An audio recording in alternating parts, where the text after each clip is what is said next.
Arnold accurately simulates camera optics such as depth of field or bokeh. In this close-up shot, we can direct viewer attention by defocusing the foreground or background. In this demo, we'll animate a rack focus effect using the Arnold camera attributes. Let's first do a baseline draft render with no depth of field applied. Open up the Arnold render view. When that first render completes, let's store it as a snapshot. And now let's go to the camera attributes. In the viewport panel menu, choose View, Camera Attribute Editor. And in the attribute editor, scroll down a bit to the Arnold section in the camera shape node.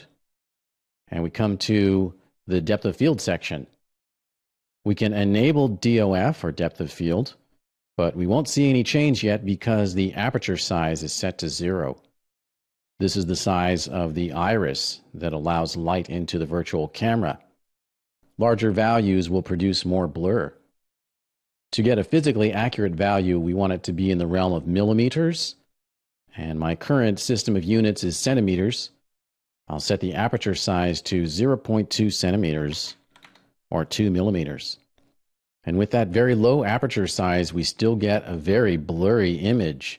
And that's because the focus distance is set to only 1 centimeter. The flower petals are about 30 centimeters away from the film back. I'll set the focus distance to 30. We can also add a subtle effect of polygonal bokeh, and that is controlled with the number of aperture blades. Set that to a value of 6 to produce hexagonal highlights. Those are good settings to give focus to the flowers in the foreground at 30 centimeters away. When that depth of field test render completes, let's also store it as a snapshot and then compare it to the previous version. Here's the version with no depth of field effect. We can see the trees and the mountain are in focus. And then I'll click to select the version in which the background is defocused due to the depth of field effect. Let's go back to our live rendering, click on the eye icon, and let's do a rack focus effect.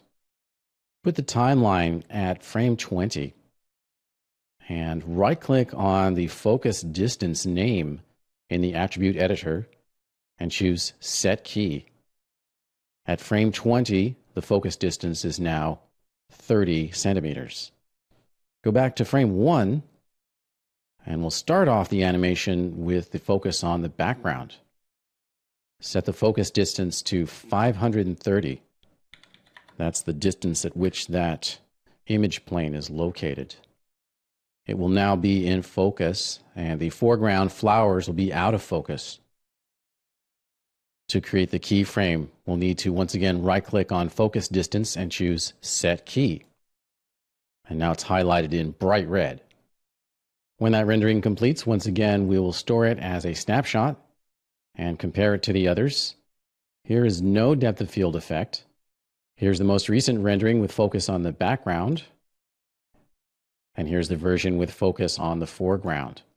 We can toggle between those two to get a sense of what the rack focus effect is going to look like. If we scrub in the timeline, we will see the values for focus distance interpolate. And we're just going to leave that at the default ease in, ease out. Before we can really render anything, though, we need to change the render settings because we're seeing quite a lot of grain, both in the diffuse component and also in the blur itself. Close the Arnold render view and open up the render settings. And in the Arnold renderer tab, set the number of camera anti-aliasing samples up to 10 and the number of diffuse samples to 5. And that should be high enough quality so that we get rid of most of the grain. That's how to apply a depth of field effect in Arnold.